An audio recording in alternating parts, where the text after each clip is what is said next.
If the crown had ever sent bread down to the warren in a hard winter, Iona might have let the stranger in the corner die. She would think so later, turning it over.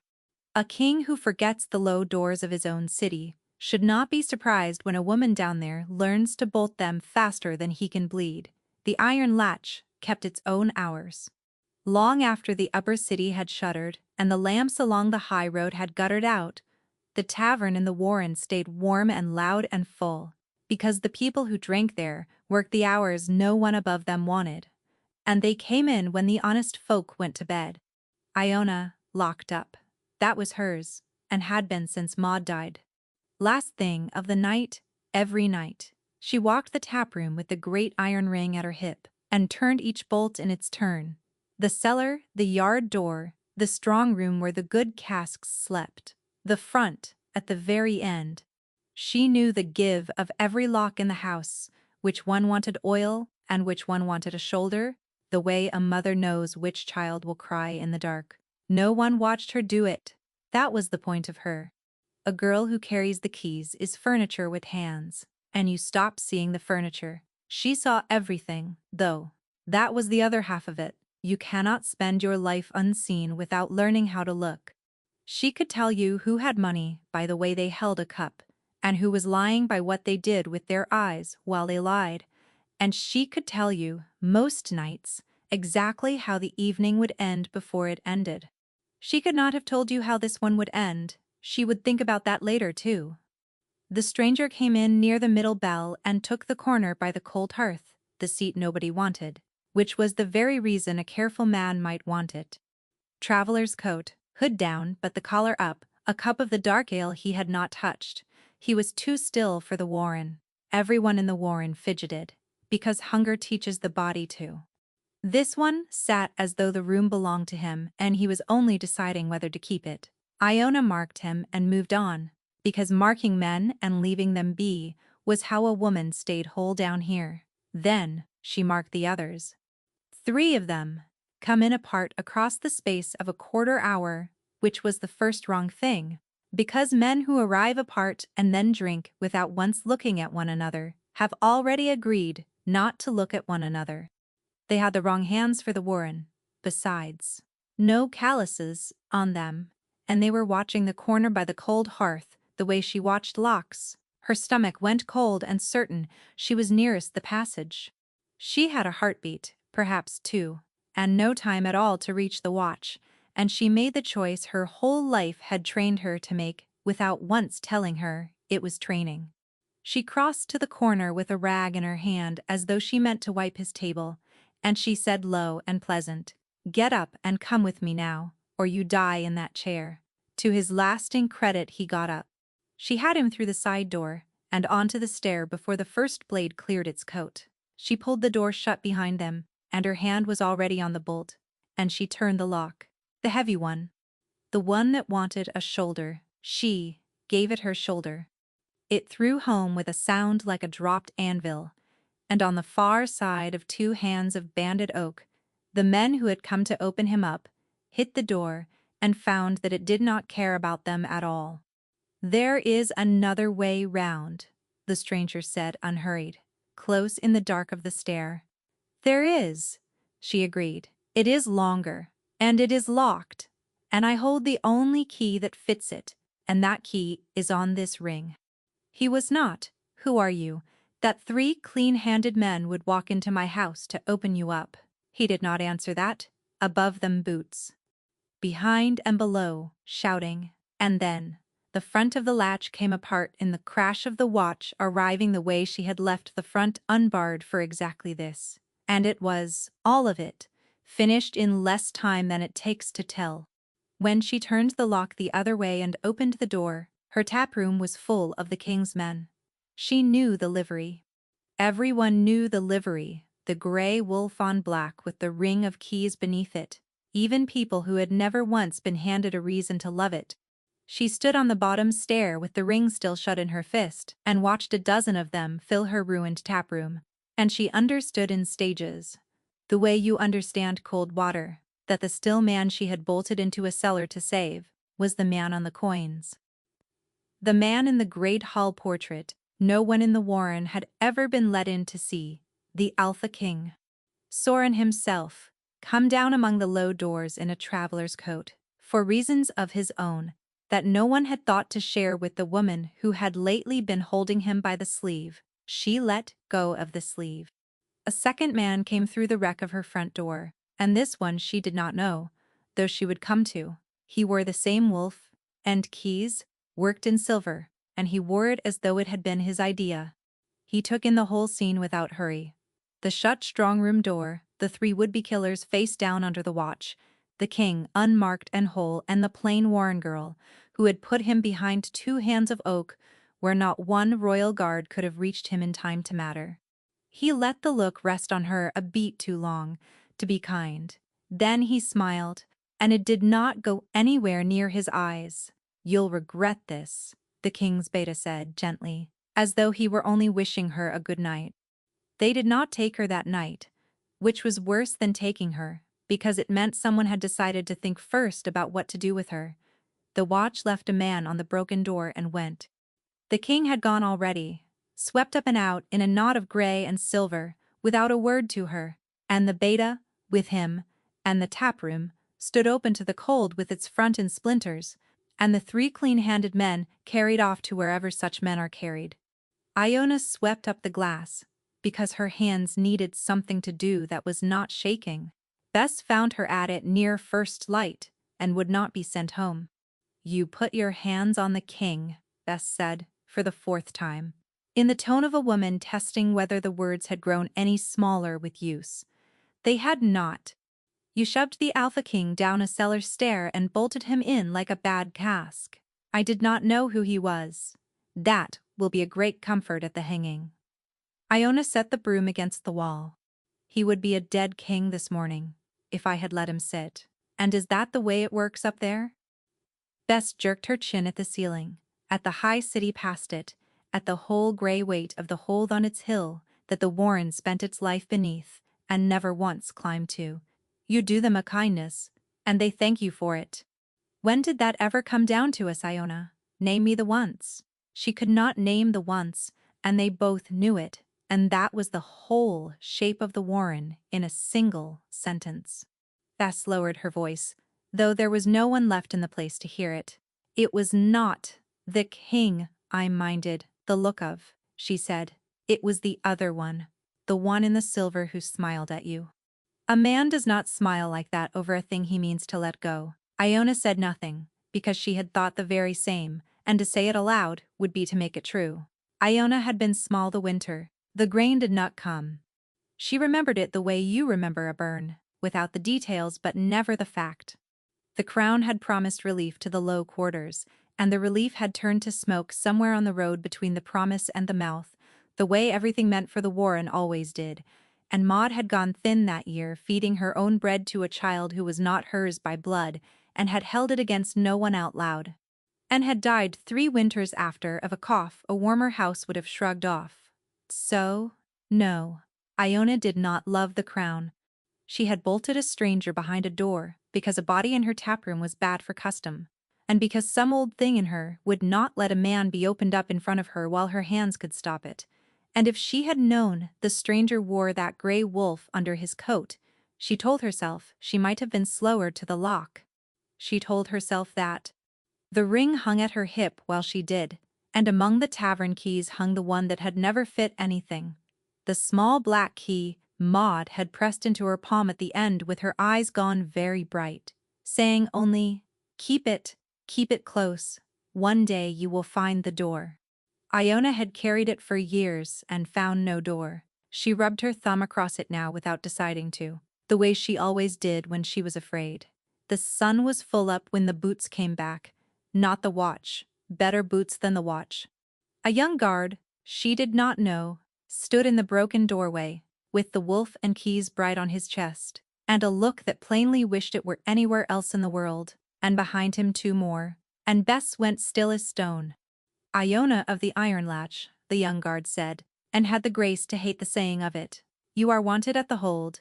Now no one climbed from the warren to the hold. In the warren's experience, the road went one way, and that way was down, in the form of taxes and edicts and now, and then a body. Iona walked up it between two guards with the whole gray morning opening beneath her, as the streets fell away below, and she did not let it show on her face, because letting things show on her face was a habit she could not afford, and so had never formed. Storm guards swallowed her at the top. She had seen the hold, her whole life the way you see a mountain. As weather as a fact you lived under inside. It was colder than she had thought, a place with so many fires could be. They walked her through halls hung with the wolf and keys. Past doors she catalogued without meaning to. The way she catalogued every house she entered. That one warped and never locked, this one new banded and locked twice over. A hold that did not trust itself, she thought, and filed the thought, where she filed everything. They left her in a long room with a cold hearth, and did not tell her why, which she recognized. You leave a person alone with the quiet, so that the quiet can do the frightening for you. She stood in the middle of it, and declined to be frightened on schedule. The king came in alone. He had put away the traveler's coat, and with it the stillness that had let her take him for an ordinary, careful man. What stood in the doorway now was an alpha in his own house, and the air of the room drew tight around him in a way it had not in the latch, and her own skin knew it before her mind had caught up. Some low animal part of her coming to attention against her will. She kept her chin level. It cost her more than she would have said. "You are not what I expected," he said, "to find at the bottom of my city." "I expected chains, Your Majesty," she said. "So we are both of us surprised this morning." Something moved at the back of his eyes that in a warmer man might have been the start of a smile. He crossed to the cold hearth and considered it as though it had done him some wrong. "There will be no chains," he said. "You saved my life." A king who hangs the woman who saved his life teaches every other subject in the realm to stand aside and let him die. I am not so poor a king as that. A pause. "Not yet. Then send me home. My door is in pieces, my keeper is dead, and someone has to lock up." "No," he said pleasantly, and the small word landed in the cold room with a weight she did not yet understand. "I do not think that I will." The door behind her opened without a knock, and the beta came in, and the temperature of the room changed again, in a colder direction. He had a face that was handsome, the way a good lock is handsome, all function and no give in it, anywhere. He did not look at the king. He looked at Iona, and he let her watch him decide something, and she understood that whatever the king meant to make of her, this man had already made her into a problem he intended to solve. "Iona," the king said, and she turned back to him, and he was watching her with an expression she could not read at all, which frightened her worse than the betas had, because she could read everyone. That was the one thing she had always been able to do. "I have a use for you," he said. He told her what the use was, and it was not the thing she had braced herself to hear. "There is a post in this house," the king said, "that has stood empty since the old keeper died, and was never filled, because no one I trusted wanted it, and no one who wanted it could be trusted. Keeper of the hold, the one who holds every lock in Stormguard, and answers to me and to no other soul beneath this roof." He turned from the cold hearth and looked at her. "You held a door against 3 blades with a bolt and a shoulder, while my own guard was 1 wall too far to matter. I have watched better-born people do far worse with a great deal more. The keys are yours." For a moment she could only look at him. "You would give the keys of your house," she said slowly, "to a stranger out of the warren you met last night while she was hauling you down a stair by the sleeve." "Yes, why?" And there it was. The first place the smooth account caught. It was very small. A lesser watcher would have let it pass. But Iona had spent her whole life reading the half-beat in which a lie steadies its feet, and she saw his answer arrive that half-beat late, saw him take it down off a shelf of answers, instead of simply having it ready. "Because you are the one person in this hold," he said, "who owes nothing to anyone in it." That was true. It was also not the whole of it, and they both knew that it was not, and he let her see that he knew, which was its own kind of honesty and its own kind of snare. "And if I say no," she asked. If I want my broken door and my dead keeper's tavern, and none of this, you can say no. I will not chain a free woman to a ring of keys. He paused. But it is already spoken, in front of my steward and my guard, that the woman who saved the king is raised to keeper of the hold. Walk back down to the warren tonight, and you walk down as a person the king honored and then failed to keep. You would not last the season. There are those who would take it very ill that you were lifted up at all. His eyes went once, briefly, to the door the beta had left by, and came back to her. I would rather have you somewhere I can lock the door myself. So it was done, and could not be undone, and she understood that he had built it that way on purpose. The way she herself built a bolt to throw one direction only and hold. Shelter and cage were the same set of walls. He had handed her the keys to both at once. She should have been afraid, and under the fear she found instead the cold clarity that came to her whenever a room was about to go wrong. A king did not raise a tavern girl to hold his every lock because she was clever with a bolt. Courage he could buy by the yard. He had chosen the one person in the hold that no lord had bought, and no faction owned, and no eye would trouble to follow, because no eye ever followed the woman who turned the locks. And he had chosen her for a reason that fit that shape exactly, and that he would not say aloud. The keys were real, so was whatever he intended to do with a keeper. No one watched. Last night was not the first time, she said. It was not a question. Clean-handed men do not come cheap, and no one pays for them only the once.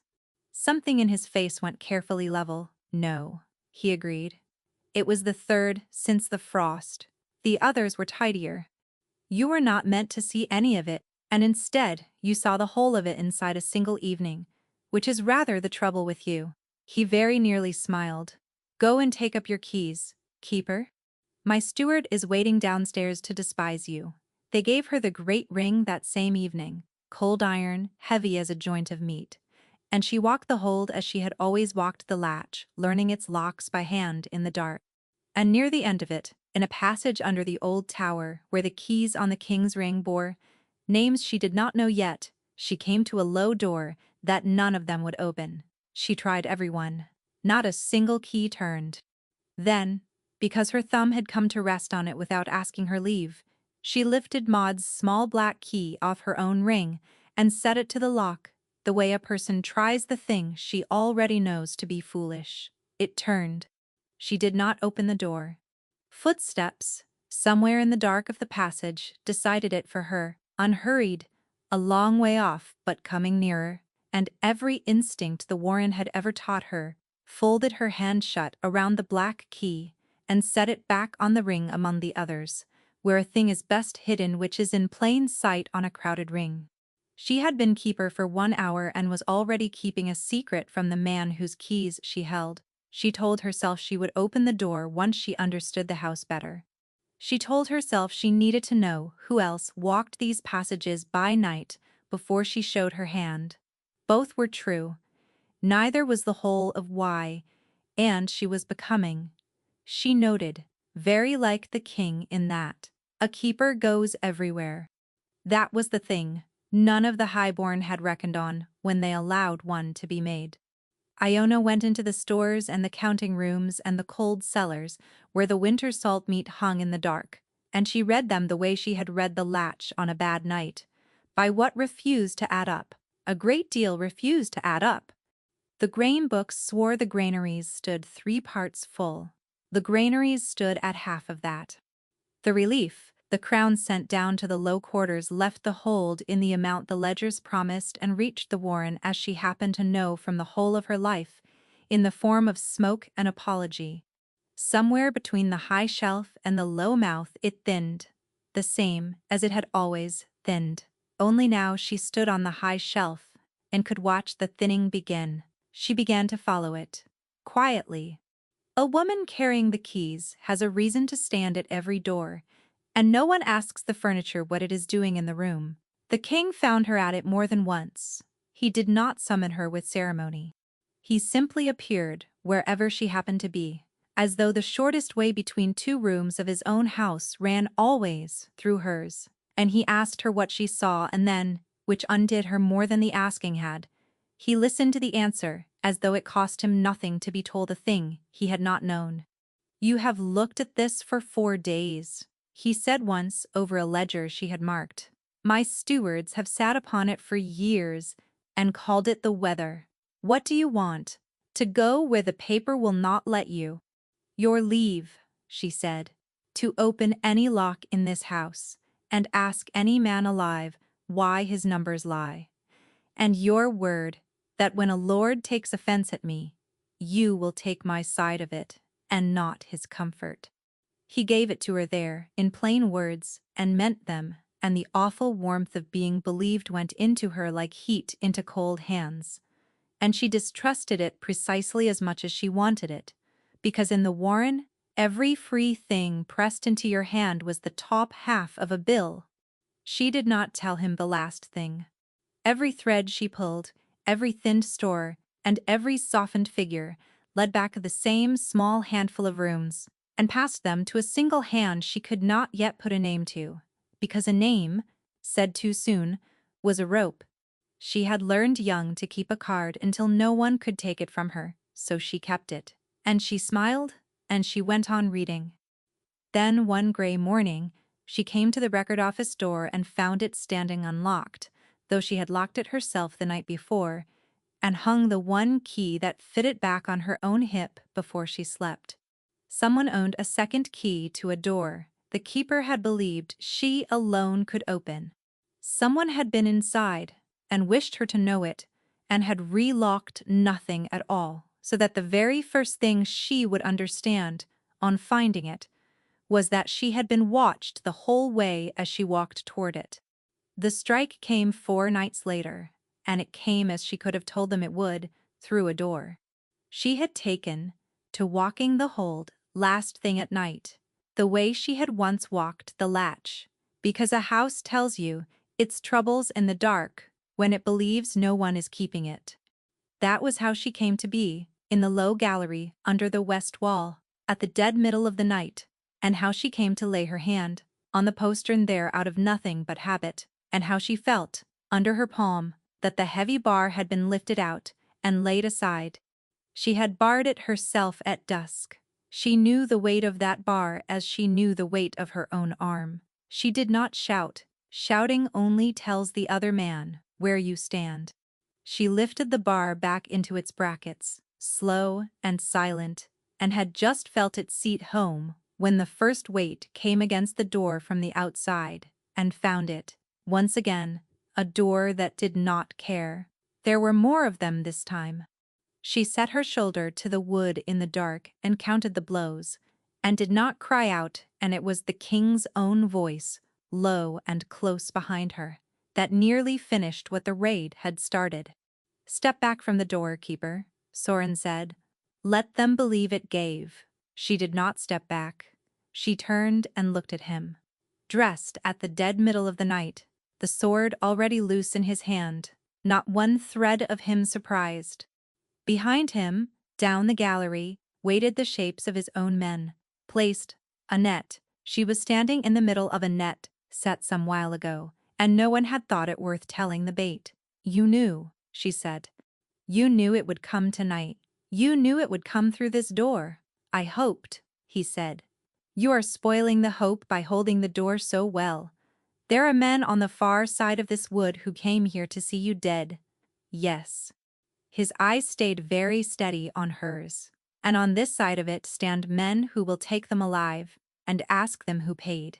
If only you will let the door do the thing a door left unbarred is meant to do. I have waited a long time for someone to be careless enough to send a second key into my house. Do not, I beg you, outlock them now, of all the night." It was the most honest thing he had said to her since the latch, and it held her fast because folded inside it, plain as a struck bell, was the shape of everything he had not said. He was not surprised by any of it. He knew the enemy was already inside the walls, near enough to unbar a barred door and cut a second key to her own locks, and he had raised a warren nobody to hold every lock in his house, not in spite of that but because of it. She was not the keeper, she was a trap, wearing a keeper's ring. She stepped back from the door. It gave inward in a rush of cold air and dark shapes, and the king's net closed over them with a brief and ugly efficiency. She made herself watch to the end, and then it was done, and men she did not know were being carried down to rooms she now, it seemed, held the keys to. She was still against the far wall getting her breath back when she saw him. The beta stood at the mouth of the gallery where the torchlight gave out. He was not looking at the prisoners. He was not looking at the king. He was looking at Iona, and at the barred postern behind her, and she watched him work a sum with his eyes. The plain cold arithmetic of a man reckoning exactly how much a woman had seen, and exactly what it would cost him to leave her standing there holding it. Then he tipped his head to her, the smallest bow, the way one salutes a player who has just lifted a piece off the board he had meant to keep, and he was gone into the dark before the king could turn and read his face. A small word before the night turns. If you have come this far with Iona, you already know these stories. Live or die on whether you stay to the end of them. Tap the button and follow the channel, so the next one comes and finds you. Now, back to the hold, and the door she still had not opened. The house went quiet for a while, the way a house does after a fright, and in that quiet, Iona made a discovery she liked a great deal less than she had liked the raid. She had stopped watching the king for the knife. It had crept up on her the way the cold crept into the warren, 1 degree at a time, so that you never caught the hour it arrived, only woke one morning already inside it. She had begun by watching him because a careful woman watches the powerful the way she watches weather. Somewhere along those gray weeks the watching had changed its nature without asking her leave. She watched him now for the flicker under the easy face, the half-second in which the king went out of him and left only a tired young man, wearing a very heavy coat. No one else in the hold seemed to see it. She could not stop seeing it. It was the most dangerous thing she had ever failed to lock away. And there was the other thing, the thing she had no word for. Twice, now standing near him, she had felt something that was not hers. A thread of cold worry, when his face showed none. A low-banked warmth, once, that had turned her own face hot, for no reason she could name. She told herself it was tiredness. She had told herself a great many things by then, and believed fewer of them every day. He came to the record office late one night and found her still at the ledgers by a guttering lamp, and instead of the king's questions, he only sat down across from her on the bench, careful as though the room might spook, and for a while he said nothing at all. "You should sleep," he said finally. "So should a king. Kings are famously bad at it." He turned a spent stub of candle over in his fingers. "May I tell you a thing I have told no one, keeper, on the understanding that you will go on treating me exactly as rudely as you do now?" She should have said no. Say it. "I have wanted, once or twice this month, to hand the whole weight of it to someone, and simply walk down your hill, and never climb back up." He said it lightly, and she heard, under the lightness, that it was not light at all. "That is treason, I think, spoken by the man it would be treason against. You may report me to myself in the morning." She laughed before she could stop it. A real one, surprised out of her, and it changed his face so completely that she forgot, for a heartbeat, to guard her own. He reached across the ledger and set his fingers over the back of her hand.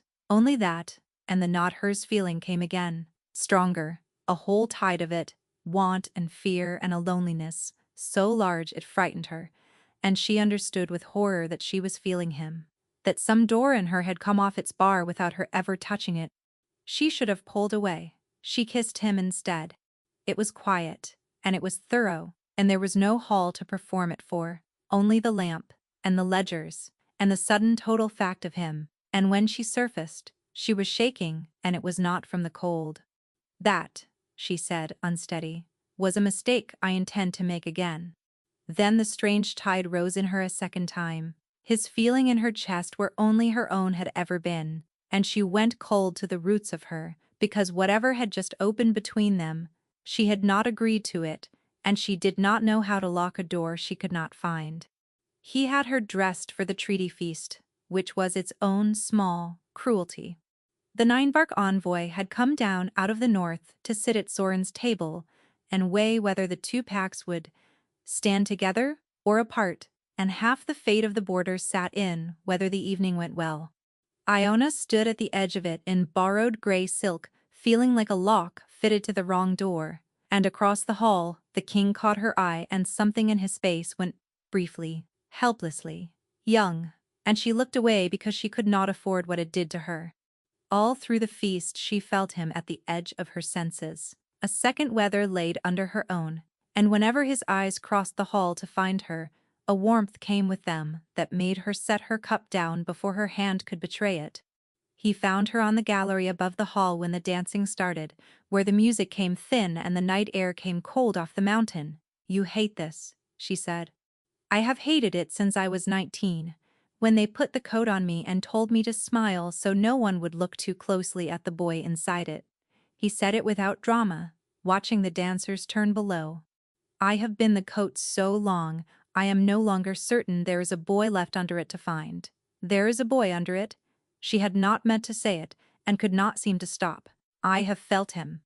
He is tired, past what he lets a single soul see, and he is kinder than he permits the coat to be. And I like him a great deal better than I like the king, which is a treason I will deny in the morning."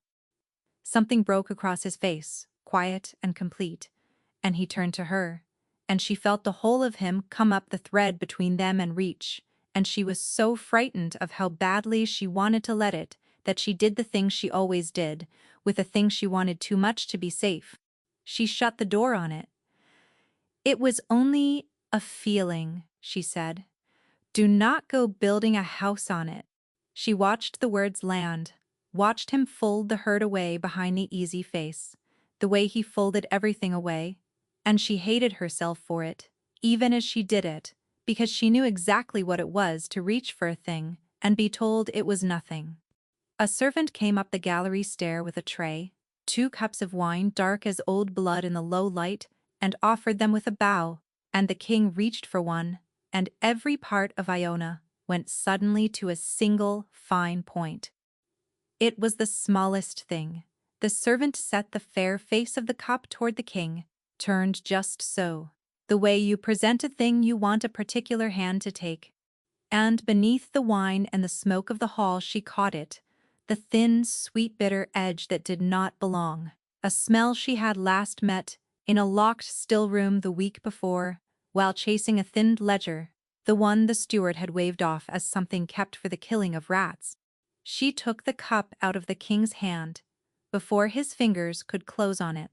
"This one has turned," she said, pleasant as anything, and tipped it over the gallery rail into the dark below, and set the emptied cup back on the tray, and looked at the servant, who was already going down the stair, a good deal too quickly for an innocent man.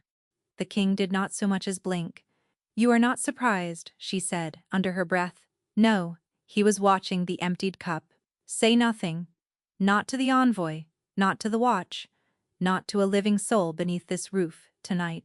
There is a treaty half signed and a foreign lord in my hall, and if it is once spoken aloud that a king was near poisoned at his own board, there will be open war on the border before the snow is off it, and it will be precisely the war certain men have been trying so hard to buy.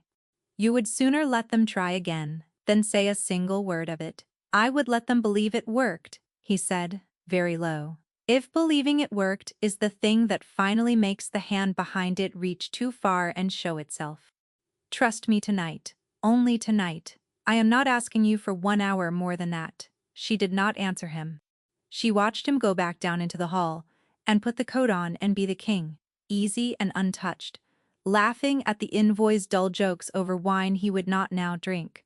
And she gave him a slow count of 20, and then she followed, the way a whole life of closing houses had trained her to follow the one wrong thing in a room.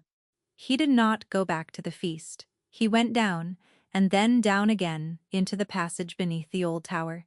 And she came round the last turn silent on the stone and stopped. Her door stood open. Maud's door, the low one that the black key alone would turn, standing open now on a dark she had never once let herself look into, and the king inside it, with a lantern lifted in one hand and a sheaf of old papers held in the other. He heard her and turned, and for the first time since the night at the latch, she watched him stand there with no ready thing to say. "Iona," he said, "this is not what you are thinking." "Then, tell me what to think," she said, and it came out level, which frightened her worse than shouting would have. "Because I am standing in a door my dead keeper left me the only key to, and the king of the realm is inside it in the dark with a lantern, and my papers, and every account I had of you an hour ago has just come apart in my 2 hands." He set the lantern down on the stone. He did not come toward her. He had learned that much about her at the least. "How long have you had the black key?" he asked quietly. "Since Maud died. She pressed it into my hand at the end, and told me to keep it close, and that one day I would find the door it belonged to. I found the door 3 weeks ago, on your own ring, in your own house, and said nothing, because you say nothing to me, and I have learned my manners at the feet of the master." She was breathing hard. "What is behind it, Soren? What did she leave me?" "The truth," he said. "The part of it I have spent a year of my life trying to prove, and could not, because the one witness who ever set it down died poor in your warren of a cold she had no business dying of, and took the last of it into the ground with her. Or, so I believed, until 3 weeks ago a keeper out of the low quarter walked into my hold, carrying the one key I have wanted, worse than any crown I own." He looked at her. "I did not raise you to hold my locks because you were brave with a bolt, Iona. Brave, I can hire. I raised you because on the night we met you spent yourself to save a stranger before you had the first notion he was worth a copper to you. A woman sent by my enemy would have let me sit in that chair and bleed. That was the whole of your test, and you had passed it before you even knew you were being weighed. And it is the only reason I have been able to close my eyes under the same roof as another living soul these 6 weeks." The floor of it went out from under her slowly, the way floors do. "Your enemy," she said. "Then say the name. You have made me your trap, and very nearly your bait both. I have surely earned the name." "Malric." He said it like a word that cost him a tooth. "My Beta. The man I have known since we were boys, small enough to hide beneath this very tower, who held the coin of the whole realm while I was still learning to wear the coat, and who has spent every one of those years quietly bleeding it white. The relief that never reached your quarter did not go missing on the road, Iona. It never once left the hold." He lifted it off the high shelf and named the shortfall weather, and grew rich and quiet and beloved on the cold he made and bought soldiers with it. And this last season he has begun buying my death, because a king who has started asking where the grain went is a king he can no longer afford to keep breathing. She heard it, the way you hear a voice when your head has gone underwater, not as words, as pressure against the ears. "The winter, the grain never came," she said. "Was his doing? Not mine, and not any careless king's before me who simply failed to look his hand. On purpose, for profit, year upon year. Maud went thin that winter. She gave me her own bread, and swore to me she was not hungry. Iona's hands had gone entirely cold. She died 4 years on, of a cough that a warm house would have thrown off inside a week, and I have spent every day since, hating your crown for the killing of her. Hating you, a boy I had never once laid eyes on, for feasting up here while we rotted down there. And it was never you at all, it was the man who sits at your right hand and calls you brother." "It was," Soren said, and there was no easy face left on him anywhere in the lantern light. "She was one of mine, once a still-room woman in this hold, years back, sharp as a lancet and twice as honest as anyone above her. She found the first thread of it, the early skim, and wrote it down in her own hand. And Malric learned that she had, and she ran before he could arrange her an accident. She ran to the one place a high-born hand will not follow, down into your warren, and hid what she knew behind a door only her key would open, in the house where she raised a child that was not hers by blood, and she died before she could carry it up to a king she had no reason to believe would take a still-room woman's word over his own brother's. He drew a breath that shook in him. The child was you. The proof is at your back. And I am the fool who has stood in this hall a full year knowing the shape of the crime and unable to hang a single line of it on the man, while the one person left living who could open the box that condemns him was pouring ale in a tavern I had to be very nearly murdered to walk into. For a long moment, the only sound in the passage was the small hiss of the lantern. She should have felt vindicated. She had been right the whole of her life that she had been robbed of everything. What she felt instead was as though someone had taken the one clean grief she had ever truly owned, the tidy hatred she had built her spine straight up around, and turned it over in her hands to show her that she had been gripping it backward from the very beginning. You knew all of this, she said, and her voice did break then, straight down the middle of it. The first night, the first week, you watched me throw myself between you and a blade, not once, but twice over. You let me into your house, and into that thread where I can feel you breathe from clear across a hall, and in the whole of it. You never once found the words to tell me. The man you have hated your entire life did not do this thing to you, and I am keeping the truth of it from you so that my trap will hold a little longer. If I had told you, he said, you would have gone straight for his throat with the proof still half made, and he would have had you dead inside a single day, and called it a Warren girl reaching above her station, and every lord under this roof would have believed him without a blink, because he is beloved, and you are no one. And I would have buried you beside the woman who raised you and lost the realm into the bargain. His jaw was tight. I told myself exactly that, every single day. It even happens to be true.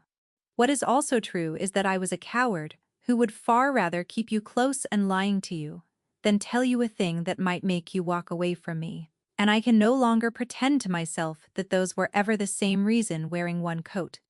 And there it was again, the thing about him she could never forgive and could never quite hate. He gave good reasons, sound and kind and mostly true, and not one of them handed her back a single hour of the 20 years she had spent grieving toward the wrong man, nor changed that he had looked her in the eye across 6 weeks of ledgers and lamplight, and used her however gently, for in end she had never been offered the chance to choose. I am glad you are alive, she said. I am glad I finally have the name. I will help you put what Maud died for in front of whoever must see it, because she paid too dear a price to let it rot behind a door one winter more. But do not mistake the one thing for the other, Your Majesty. I shut a door on you at that feast because I was afraid of how much I wanted you. I am shutting this one because you have earned it. She turned and walked out of the passage, and he let her go, and she was 3 turnings toward the gate, with her eyes burning when a shape peeled itself out of a dark doorway and stopped her where she stood. Iona, said the beta gently, as though the two of them were the oldest of friends. Before you go off and do a thing that we will all of us come to regret, come and talk with me a little while, you and I. You have had a very hard night, I think, and I think you have been told a very great many lies. She very nearly went for him. Everything in her that had spent a lifetime learning to read a room told her precisely what stood in that doorway wearing a friend's borrowed face, and her hand was halfway to the small knife every keeper carried at the belt before she caught it and made it be still. She stood there with her own pulse loud in her ears, and did the sum instead, because the sum was the only weapon in that passage that could actually be made to win. One woman, alone, against the man who held the loyalty of every soldier in the hold. She would be dead on the stone before her blade ever cleared the sheath, and Maud's proof would be ash and a brazier by morning, and Malric would weep very beautifully at her burial, and mean not one tear of it. She had held a card until it could not be taken from her the whole of her life. She would hold this one too. So, she let her face fall open into the shape he most wanted to see. The hurt Warren girl who had just learned that her king had used her, and the terrible ease of it was that she did not have to invent one thing. She had only to let it show, which she had spent a lifetime learning never to do, and doing it now felt like taking a coat off in the deep cold. "Tell me the truth then," she said, and let her voice shake, and did not have to try. "Since it seems no one else in this house ever will." He told her a beautiful one. Soren, he said, was not the tired boy she had let herself imagine underneath the coat. Soren had bled the realm for years to pay for his walls and his little wars, and when the low quarters starved, he had let the blame drift wherever it might settle, and now, with a foreign lord at his table and hard questions in the air, he had gone hunting a man to hang the whole of it upon, and had chosen his own oldest friend to be that man. Because a king who will sacrifice his own brother looks to the world like a king with spotless hands. And to make the accusation truly stick, Malric said, sorrowful, he had needed a voice that no one alive could call bought, a nobody. An honest keeper, with no house, and no faction, and a story the whole city already half loved, the Warren girl who had saved the king. He has been growing you toward this from the very night he found you, child, Malric said, and his grief was an absolute masterwork. To stand up before the Ninabark envoy and point exact where he needs you to point. I am asking you not to be his knife. Come with me to the envoy now, tonight, and tell the truth first, before Soren can dress his lie in your mouth, and I will see you kept safe when the crown falls, as it is surely going to fall. And there it was, the one thread in all that fine cloth that did not sit true. She kept her eyes down on the stone between them, the very picture of a girl deciding. When did the king begin bleeding the realm? She asked, small and frightened. How long has it all been going on? 4 years, child. Longer than you have been a grown woman. He was crowned 6 winters ago. She set it to the floor. I have lived in the warren the whole of my life, my lord. I was a small girl the first winter the grain did not come, and King Soren was smaller yet, a boy up here in this hold with no more say over where a grain wagon went than I had over the falling of the rain. The rot in the low quarter did not begin 6 winters back when the crown came to him. I lived it. It began long before he ever put the coat on his shoulders. She lifted her eyes to his at last, slow, and let him watch her arrive at the whole of it, which means, whoever has been thinning that road has been thinning it a great deal longer than this king has ruled. So it cannot be his crime, however dearly you would like it to be. It has to belong to a hand that was already high in this hold before ever the crown touched Soren's head. A hand that held the coin while a boy learned to smile and be looked at and nothing more. Whose hand was that, my lord, in all those long years before he ruled? For one bare instant, the sorrow went out of his face like a lamp blown flat, and she saw the thing that lived down underneath it, and it was the very same thing that had smiled at her across her ruined taproom and wished her a good night, as though the wishing of it were a threat. You should have drunk the wine, Malric said soft, so it was your cup. Then she was already moving. Thank you, I did wonder which of you it belonged to. She ran, and she did not run for the gate, because the gate was surrender. She ran for the great hall, where a foreign lord and a moot of grey-headed pack elders still sat over the last cooling dishes of a half-made treaty, and she came through the tall doors with her borrowed silk torn at the hem, and her hair fallen loose and every head in that room turning toward the noise of her arrival. And she pitched her voice to carry clean to the back wall before any hand could close on her. My lords, the king's own Beta has this very minute offered me my life in exchange for a lie against the crown. And I find that I would very much rather give you the truth for nothing at all. It should not have worked. She was no one, a torn keeper shouting in a hall full of her betters. But the elders of a pack know the smell of a room going wrong exactly the way she had known it every working night of her life, And the Ninbark lord had not grayed his beard by ignoring a woman who runs into a treaty crying treason, and when Malric came sweeping in behind her, all silk and sorrow, saying she was overwrought, a girl gone mad on a hard night, they had already leaned forward in their seats, and the leaning forward was the whole of what she had come for. "He tells you I am distraught," she said. "Then a search will cost him precisely nothing, and settle the matter for good. I am keeper of this hold. I hold every lock in it save 3, and those 3 are his own counting rooms, and behind a 4th door, beneath the old tower, sit ledgers in a dead woman's hand that lay out 20 years of this realm's bread turned quietly into one man's private coin. Send men to all 4, now, tonight, this hour, while he stands here in front of you, and cannot reach a one of them. If I am wrong, hang me in the yard for a madwoman and give it no further thought.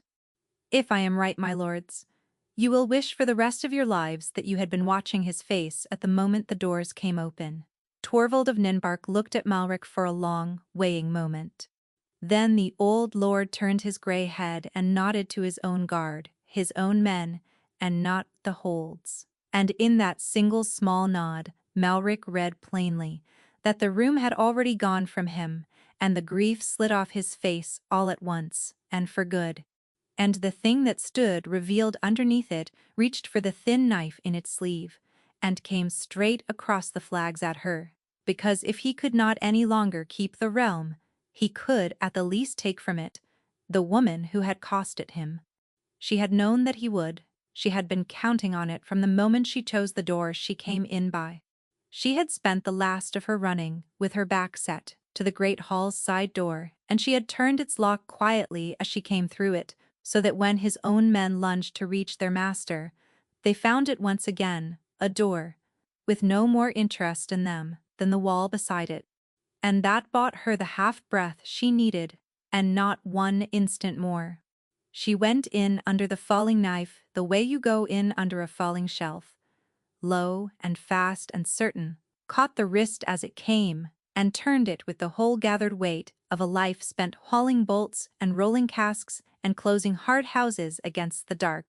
And she put the beta of the realm face down on the cold stone of his own great hall, with her knee set square between his shoulders and his knife arm locked up wrong behind his back. She bent down close to his ear so that only he would hear the whole of it. "You told me that I would regret this," she said. "You had the wrong woman, my lord, and you picked the wrong door. I have been reading locks since before you troubled yourself to learn my name. And the great joke of the thing is that you handed me the keys to your whole house with your own 2 hands, and never once thought to wonder whether the furniture could read them." He turned his cheek flat to the stone, cornered and vicious, and out of every card in his hand but cruelty, and he spent that last one, low, meant only to open her where the guards would never see the wound.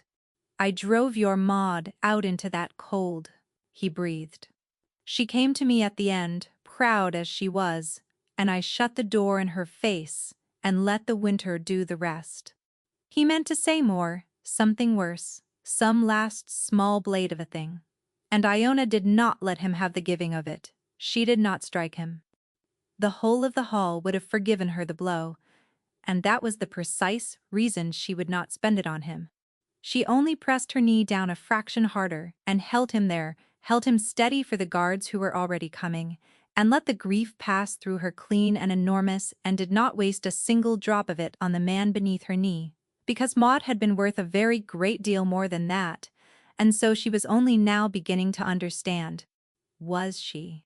Then the Ninbark guards had him, and hauled him up off the floor, and men came back through the great doors from beneath the old tower, with a strong box, held under one arm, and a dead-still room woman's ledgers, carried carefully in both hands. And the thing that Maud had died to set down was at long last laid open on a king's own table, in front of witnesses that no coin left in the realm could buy. The proof did what proof always does when it finally arrives too late to have saved anyone, and just in time to damn the man who made it necessary. Malric went down to the deep cells beneath the old fort, And the loyalty that had kept him untouchable for 20 years lasted very nearly until the cell door shut behind him. His counting rooms were broken open and gave up 2 full decades of a realm's stolen bread set out in his own neat and patient columns, ounce upon ounce, winter upon winter, and the lords who had loved him best of all discovered, as lords always do, that they had privately harbored their doubts the whole time. The 9-bark treaty held, and held the better for what the old envoy had seen, because a pack that will drag its own rot into the light in front of a foreign lord rather than hide it is a pack worth setting your name beside. And the relief that had turned to smoke on the road for the whole of Iona's life began, that very month, to arrive in the low quarter as bread, not as a promise, not as an edict read aloud in the square, and never once felt at the table. As bread, and as grain, that stayed in the granary where it was put, and as lamp oil, that actually reached the lamps. Because for the first time in 20 years, there was a keeper standing up on the high shelf who had been raised at the low mouth, and who knew to the ounce what was owed, and knew exactly which doors it had always gone missing behind. They made her keeper in truth, then, not as a trap dressed up in a fine title, but as the thing she had all along turned out to be. She held the keys of the hold, in fact, and, far more than the keys, she held the trust of a whole house that had stood and watched a Warren girl take down the very man they had all been too comfortable ever to doubt. It should have been enough for any woman. She told herself most nights that it was enough. She had always been very good indeed at telling herself things. The king let her be at first, which was the one and only thing he could have done that she would not have thrown straight back in his teeth. Then, a fortnight on, the door of the iron latch was mended. She came down to the warren on a keeper's errand and found her dead guardian's tavern standing whole again. The splintered front had been rebuilt in good new oak, close-grained and honest, and a lock had been fitted into it that had plainly cost real money, the very kind of lock she would have chosen for herself if she had ever in her life had the coin to spare. And hung on a nail on the inside of the frame, where no one but the woman who locked up last of the night would ever think to look, was a single new key on a plain iron ring, no note with it. He had understood, at the very least, that a note would have turned the whole gift into a bill. She stood in the mended doorway a long time, turning the new key over and over in her fingers, and did not trust herself even to name the thing she was feeling. He did not come himself. He did not write. He did not send flowers, or a summons, or any one of the 1,000 easy things a king keeps to hand for the buying back of a person he has wronged.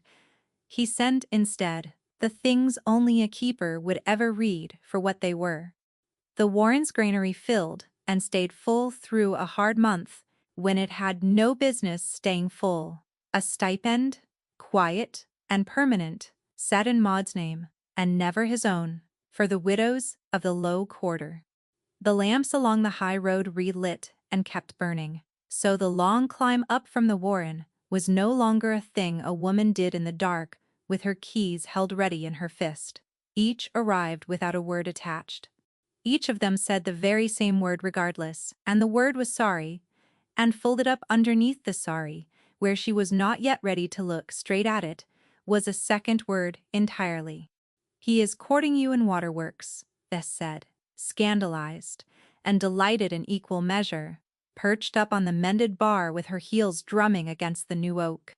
"The man has relit an entire road, like some lovesick lamplighter, and put your Maud's name on a widow's fund, and he still has not so much as sent you a ribbon, because he knows full well you would set a ribbon alight. When, in the name of all sense, are you going to put the poor creature out of his misery? I am not. Iona. He used me, Bess. He did." Bess did not trouble to argue the point, which was exactly why Iona had kept her all these years. "And then he mended your door in the dead of night and never once told you it was him, and filled your whole quarter and hung a dead woman's name on the money in the place of his own. And he has not asked you for a single thing back, not a look, not an hour of your time, which is a good deal more than any man who ever wanted something off me managed to hold to past his second ale. She hopped down off the bar and took Iona's face in both of her rough hands. You are allowed to make him wait, love. He has earned every hour of the waiting. Twice over. But you are not obliged to make him wait until the pair of you are both in the ground, only because being wanted, right out in the open, frightens you a very great deal worse than being used in the dark ever managed to. That landed somewhere in Iona that had no lock on it at all, no bar, no bolt, nothing whatever to throw against it, and she found she had no answer to give, and Bess had the grace of long friendship to let it lie where it fell. She kept the thread shut, that was the harder thing, and the thing that not one soul in the hold could see her doing. An open bond only ran deeper, and once it had deepened it set, and once set it would never again let her go, and she was not yet ready to be held for the whole of the rest of her life by a thing she had never been given the chance to choose. So she kept the door of it barred with everything she had in her, and every single night the barred door hummed, warm and patient beneath her hand, unmistakably him, and refused, month after month after month, to fade the way that she had been so entirely certain it would. Then, one gray morning, Odo came to her. The young guard, the exact color of a boy who has drawn the short straw and been sent to carry the news of it. He is gone, keeper, he said the king. He is not in the hold. No horse taken from the stables, no guard woken, his crown left sitting on its stand, and his coat left hanging on its hook by the door. He went down the hill on his own 2 feet, before the dawn bell, alone, and no one has set eyes on him since, and we stood in the yard arguing about it, and not a one of us knew who to tell but you. She was moving before he had finished the sentence. She told herself that it was duty, and it made a good enough lie to walk on. A king loose and crownless in a city that had lately been thick with men paid to see him dead, was a keeper's plain and proper business, and the finding of him was her office, and it had nothing whatever to do with the thread beneath her ribs, which had come awake the instant Odo said the word gone and was now pulling at her. Steady and certain as a hand closed hard on a rope, down the hill and through the just waking streets, toward the low quarter, toward the one door in all the wide world she carried a key to. She found him at the iron latch. He was sitting at the same corner by the cold hearth, in the seat that no one else would take, the one a careful man always chooses, in a plain traveler's coat with the collar turned up against the morning. Exactly as he had been sitting the very first night she ever turned a lock to keep him breathing. There was a cup of the dark ale in front of him that he had not touched. He looked up when the door opened, and the whole tired weight of him came up the thread and struck her square in the chest, a full second before he found a single word to say. "You cannot keep coming down here in that coat," she said, and her voice was not steady, and she did not trouble to try to make it so. "The last time that you did it, 3 men came in to open you up. A woman turned a lock and would not let them." He did not smile. "I have thought about that woman a very great deal, this past year. I came down to see whether she still worked here. She is keeper of the hold now. She has come up considerably in the world.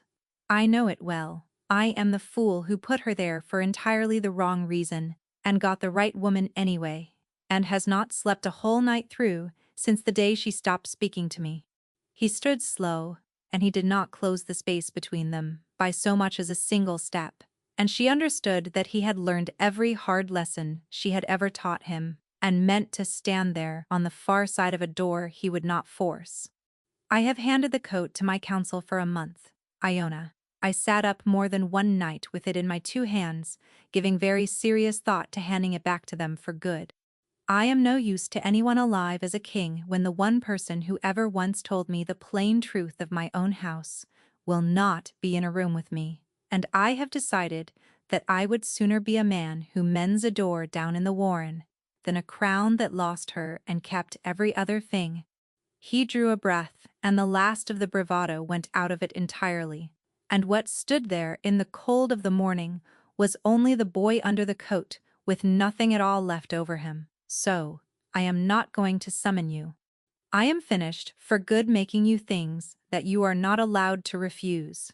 I am standing on the wrong side of your lock, with nothing whatever in my hands, and I am asking you to turn it. That is the whole of it. I am asking you to choose to let me in. There it was. The whole thing come round in one full circle to the very spot where it had first begun. And this time it was not the powerful man in the easy face daring a nobody girl to prove that she had teeth. It was a crownless man on her own threshold, stripped of every last thing he had ever used to make the world do as he wished it, asking the one woman in all the realm who held every key to choose, freely of her own will, to open a single one of them. The thread was wide open now. She had stopped barring it somewhere on the long walk down the hill without ever once deciding to, and the whole of him was pouring through it into her want and grief and terror, and a hope so bare that it was painful to stand there inside of, no coat left on any part of it anywhere. And she knew past the reach of any lie that he meant every word he had said, and that if she opened her arms he would be inside them in a single heartbeat, and that it would be the very easiest thing she had done in the whole of her hard life. Which was exactly, precisely, why she did not do it. No, she said, not like this. She watched it go through him, and she watched him take it standing and silent, because she had taught him that too, over a long, hard year, and the teaching of it had cost the pair of them dear. You have handed me your crown and your pride and a mended door and a whole month of your own penance, she said. And you have done every bit of it in one grand grieving rush, the way you do every single thing worth doing and every foolish thing besides. And if I turn this lock tonight, I will spend the rest of my life unable to tell whether you wanted me or only wanted to be forgiven. And the very worst of it is that you will never once be able to tell the difference either. She stepped in close, close enough to lay a hand flat against his chest, and did not. So, not tonight, and not with the whole grieving weight of your kingdom, leaning its shoulder on the asking. Come back to this door as a man with nothing left to make up for. Come and sit at that cold hearth and be no one at all, and let me be no one across the table from you, and ask me again on some perfectly ordinary gray morning when there is nothing in it for either of us but the plain wanting of it. And then turn the lock yourself. It was never once locked against you, Soren. It has been sitting here this whole long year, only waiting for you to notice that it was never anything but a latch. For a long moment he said nothing at all. Then he laughed, wet and wrecked and utterly helpless, and pressed the heel of his hand hard against his eyes, and nodded into it.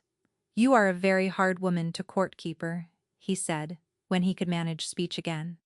You have not the faintest idea, she said, and found that her own face was wet, and that she did not much mind the fact of it, though there was no one there to witness the pair of them. But the cold hearth, and the good new door standing open on the last of the dark. In the end, it took him the better part of a year, and he did every single day of it exactly right. He came down to the iron latch as a man and not a king, over and over and over again, in the plain coat, and he sat at the corner by the cold hearth and drank the frankly poor ale, and asked her for nothing at all. He learned to pull a passable pint, badly, to Bess's bottomless joy, and to bank a fire so it would keep, and to tell when a drinker had drunk his last and wanted steering gently toward the door. He mended the yard gate, and then a shutter, and then the warped cellar hatch, and he was genuinely and memorably terrible at every bit of it, and the terribleness of it undid her far more thoroughly than any grand thing ever once had. There was nothing at all in the sight of the king of the realm, swearing softly under his breath, at a hinge that would not sit true, wanting nothing else in the whole world, in that one moment, but to be in the room where she was, that any woman's guard could be expected to hold out against forever. The thread stayed open. She had stopped fighting it somewhere she could never afterward name, and had found, to her own lasting surprise, that a bond is not a chain at all, once you have stopped treating it as a wound. It was only the truth arriving a little way ahead of the words, and she came in time to love the knowing of it, the warm weight of him crossing the warren toward her, at the end of a long gray day, so that she had the kettle already singing on the hob, before ever his hand touched the latch of the door. Bess took a great deal of the credit for the whole business, and was not entirely wrong too. She had taken to leaving the two of them alone in the tap room on thin pretexts, an errand suddenly remembered, a cellar that wanted a look, and she reported to the whole warren that the king mended a hinge the way other men wrote poetry, badly and often and meaning every word of it. Iona let her keep the credit. It cost nothing, and in the parts that mattered, it was true. She had spent the whole of her life certain that no one ever climbed from the warren to anything at all. And here instead was the entire weight of the realm come down the hill to her, in a plain coat, to sit at her cold hearth and ask her for nothing and stay. He asked her, on an ordinary morning, exactly as he had been instructed, a whole year on, from the night, at the cold hearth. No hall, no crown, no kingdom, leaning its weight against the moment. He was behind the mended bar failing, yet again, to fix a dripping tap, and she was down at the end of the counter doing the accounts in Maud's old ledger, and he wiped his hands on a rag, and came round to the customer's side of his own bar and stood there like any man in the warren, with a hard and a simple thing to say. "I have nothing to make up for this morning," he said. "I checked, rather carefully. I have been good for the better part of a year, and it has been a very particular kind of agony. So I am going to ask you the plain thing now, with nothing at all behind it but the wanting. Exactly the way that you told me I had to. Iona, turn the lock. Let me in for good. You told me once that I would regret this," she said. It had been his beta, and not him who said it, that first night over her ruined taproom, and they both let it stand anyway, because the man was gone down to the deep cells, and the line belonged now to the story, and to her, to do with as she pleased. "I did rather," he agreed. "Well then, do you?" She set down Maud's pen, and came round the end of the bar, and took both of his poor hinge-battered hands into her own. "Not yet," she said. "Not once in a whole year of watching for it. Ask me again every morning of the next 50 years, and I will hand you back the very same answer at every one of them. No regrets, Soren, not a single one.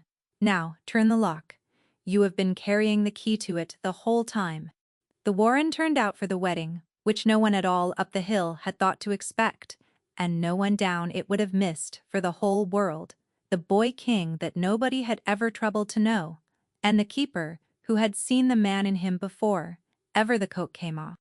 When the vows came round to the part where the two are bound each to the other, she felt him pour up the bond wide open and undefended, joy with the fear finally gone clean out of it, and she reached up and set her hand flat against his chest over the place where his heart was going like a smith, the very same way she had once set her shoulder to a door to keep him alive, and she felt him steady under her palm. He made no attempt to hide the tears on his face, and she, who had spent a whole lifetime letting nothing at all show, found for once that she did not want to hide her own, and let them come, and the low quarter cheered loud enough very nearly to bring the roof down on the two of them. They hung the small black key over the mantel of the iron latch, above the cold hearth where the whole of it had first started, where the door that it had once opened stood these days permanently wide, and a woman who had spent the entire length of her life, dead certain that anything at all handed to her for free was only ever the top half of a bill, could look up at it on an ordinary morning, with flour on her two hands, and a king across the room mending her taps badly, and know at long last that she had been given one thing, one single thing in all her days, with no bill of any kind waiting behind it.